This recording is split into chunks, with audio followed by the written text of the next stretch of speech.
So over to Richard Norris, who is formerly one half of The Grid and is one half of Beyond the Wizard Sleeve. Thank you. So, so yesterday we had the pleasure of hearing Dirty Vegas create their IMS 2009 anthem, and Steve from the band was saying, that was really, they wanted the track to really reflect like the daytime side of Ibiza, the track you could hear, on Salinas Beach when you with a jug of sangria or something, and, a real sort of, a very melodic song-based daytime experience, one half of what we do here in Ibiza. So today we're going to move it on to the remix, which we're basically looking for the other side of Ibiza culture. So we're looking at what happens after dark, and how to create a remix, proper big room, full-on remix, I think. Something like that. So so we have this is Jono from Above and Beyond, and he's doing the mix for us. Above and Beyond, I don't know how much you know about them, but obviously one of the biggest remixers and DJs and artists within house music.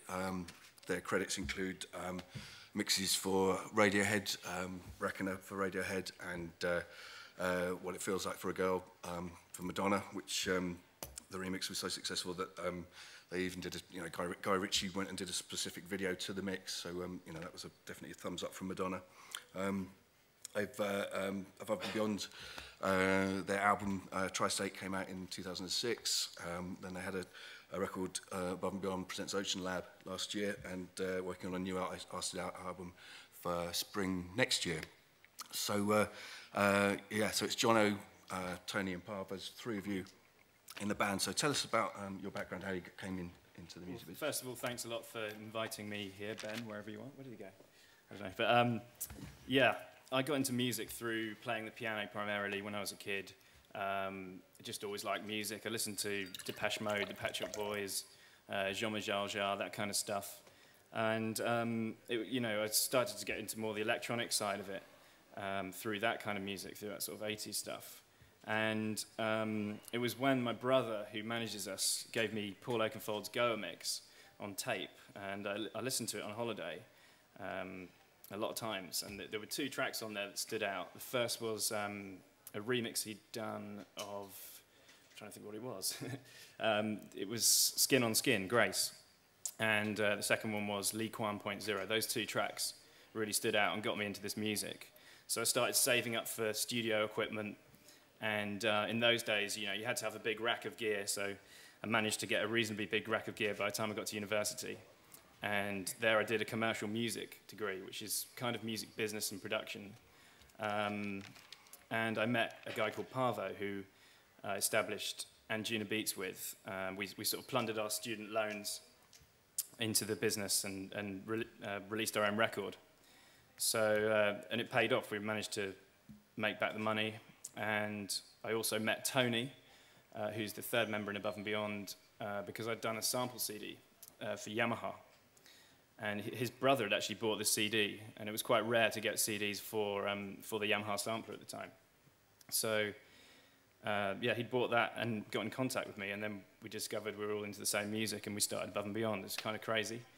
And he worked at Warner's at the time, so he was offered a remix from Chakra, and we decided to do that all together. I was working with Parve at the time, and we just all joined forces. And that was the first Above and Beyond remix.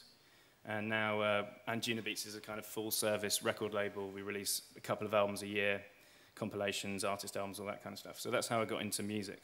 And, yeah. Okay. So we're looking at the remix side of the business here. So, you're well known for doing these Madonna, Radiohead, quite a good CV. So how many tracks do you get asked to remix per month? These days, not so many, because people don't want to pay for them, to be honest. Right. We'll get into that in a minute, yeah. You know what it's like. Someone, talks in the industry and they say your fees, and then suddenly the phone stops ringing. Yeah. At the peak of kind of our remix career, because we're now concentrating more on our own stuff. Right. We were getting a couple of requests per week. Right. And we tended to sort of avoid remixing dance acts by the end of it. We wanted to sort of move on to bands and that sort of stuff, because it's more interesting to take something from a different genre and bring it into you know, trance, progressive house, that kind of genre. So it just makes it more exciting for us. Yeah, and so out of those, so if you're getting two a week, I mean, how many would you take up? Probably about one every 2 weeks we were doing at one point. I mean, we were working pretty flat out, and then it got to the point where we realised we're giving away all our ideas to other people and not kind of concentrating on our own stuff, which is a habit a lot of people get into. It's really important not to do too many mixes as an artist, because you'll just kind of have burnout, really. And then, so out of those ones that you got given, I mean, what would be the things that would make you say, yeah, I really want to do this mix? I think the first thing, I mean, we mainly do vocal tracks, so the first thing is a really strong vocal idea. It could be, you know, just a chorus hook or something like that, something that we feel we can make a mix out of. Because, I mean, remixing is actually very reductionist. You're taking the whole song and making it work for the dance floor. You don't need to use the whole song. You can just use the chorus hook or something. So just one part of that we think can work on the dance floor. So you're basically creating something new. Yeah. Creating something new, you know, we'll put new chords underneath. I think as an you know, it's a kind of accident that remixing is a kind of one-off fee-based thing, because actually you're actually writing. You're actually writing music often. You're not just. I mean, some remixes incorporate a lot of the original, but you're often writing stuff. Right. Should I play a couple of bits? Yeah, go on. Yes. So yeah, just to give you a bit of background, this is the Madonna mix we did. Some of you might know it. Feels like Virgo.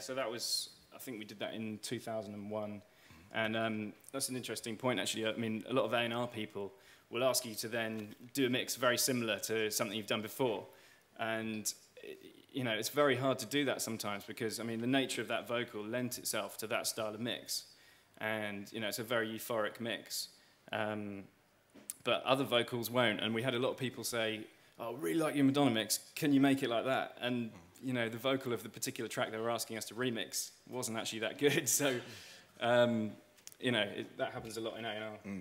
So then, in terms of when you know, people come to you asking pretty much, you know, they want a big room mix, you know, Saturday night main floor mix.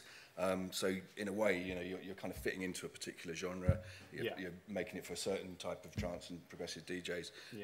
So you're basically making tracks to fit. So when you're making tracks to fit within it, how can you make them stand out? Yeah, I mean, that's the most important thing, really. You've got to make your track stand out. I mean, I think the exciting music tends to be in the crossover sort of areas. I don't mean crossover as in stuff that goes in the charts, but I mean stuff that incorporates elements of other styles. So, you know, a trance record that has a bit of techno in it, or a progressive record that maybe has a bit of electro in it. I think that's how you do it, really. You incorporate elements of other genres and, you know, musical references that people feel comfortable with as well. So. Just think about the remix in general. It's now, remix as a word is used in an energy drink and a perfume, and it's part of a P. Diddy album title. So, you know, and also, you know, we were talking before about, you know, someone yesterday was talking about stems, which is, you know, each part of the track. You know, the bass, drums, whatever like that. And they were saying, you know, what you should do as a great marketing idea is give out all your stems to, you know, the entire world so they can all do their remixes. You know, and in one way, that's great because, you know, it's an ever-evolving thing. It's going on the internet. You know, you get loads of blogs, you're getting all the marketing and all that. But in another way, you know, I could probably argue that actually does devalue it a little bit because, you know, you really, you know, there's no quality filter there. You know, you want to, you know, there's surely an argument for the people that are, you know, the top of their game to be, you know, given the mix and for that to get the most marketing push. You know, that's bit of both. I think, you know, what do you think about that? Yeah, I mean, that sort of happened with our Radiohead remix. We were commissioned to do a mix, and they actually gave out the parts online for anyone to have a go. So you're absolutely right. There's a lot of confusion in those situations. Oh, you know, is the Above and Beyond mix, did they just do that, you know, because they downloaded the parts, or did they get commissioned that? Well, I've had people say to me today, I've got, you know, not to blow my trumpet too much, but I will. Go on, blow it. So, you know, my remix show that I'm giving out to as many of you here as possible has got Goldfrapp, Chemical Brothers, Franz Ferdinand, etc. And people have been saying, "Oh, are these official real mixes?" I know. And it's like because everyone bootlegs stuff. Yeah, everyone just thinks it's like I've just done it myself. And everyone's a DJ, everyone's a remixer. Without getting paid, which is not true. But, yeah. And the word remix as well is quite often, I wouldn't say abused, but it's misunderstood. I mean, you'll hear people in a club, "Oh, I love the way you remixed that track in your set last week," or something like that. And you're thinking, "I just played the record, you know. I didn't actually do any remixing." So I think there is a lot of confusion about what remixing actually is.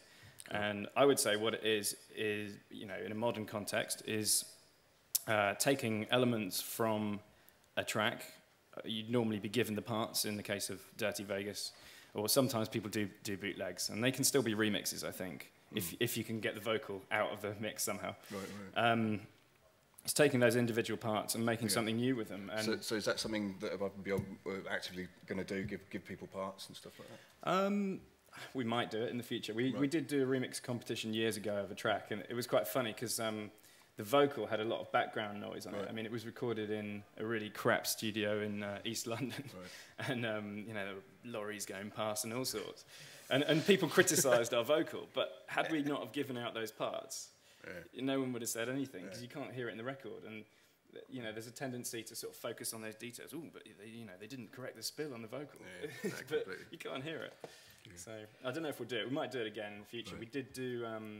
We actually gave our fans the chance to make a music video for our last single, On a Good Day, from our Ocean Lab album. So, I mean, we're very much into the idea of getting fans to work with us and get more involved in it. I think, well, it's free for a start. It's a bloody good point. But no, it is good to get the fans more involved in stuff. I mean, it's fun. I would have loved to have done that when I was younger, you know. Yeah. Fantastic. Have you got any other clips you want to play? Yeah, I'll just play a couple of little snippets. Just of our own tracks, really, because we spent a lot of time remixing in the sort of, do you call them the noughties, 2000? The OOs. The noughties, the OOs. I have no idea. Anyway, we spent the first couple of years doing, sort of till 2002, doing a lot of mixes, and then we spent more time doing our own tracks, like I say, because, you know, it's much more satisfying in the end to do your own tracks. The occasional remix is great. But, so I'll just play you. This is a track called Alone Tonight. It's one of our biggest sort of club hits. Skip it to the chorus. Oh, you blind. I wouldn't be standing alone tonight. I wouldn't be standing alone tonight. I wouldn't be standing alone tonight.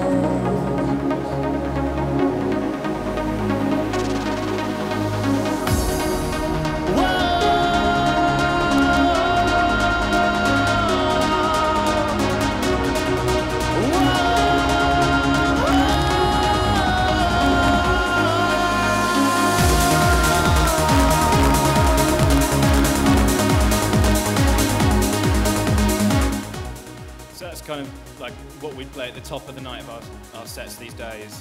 I mean, the sound of sort of trance music has changed quite a lot recently, and there's a lot more down-tempo stuff that we'll play now. So we'll start in a DJ set around 128 and then build it up to that kind of stuff. I'll just play you one more clip and then we'll get on to the remix.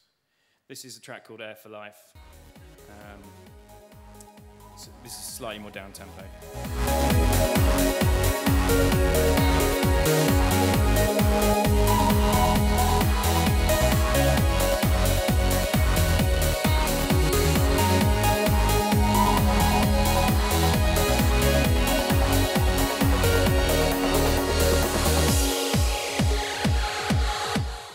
So that one kind of has more of an electro feel to the bass line. That's what I'm talking about when I'm crossing other genres into the style. And that's one of our most successful tracks, I think, because if you're a DJ and you're receiving a remix or a production that has something slightly different about it from other stuff, you're more likely to play it, you know, because you get 20 average trance records a week.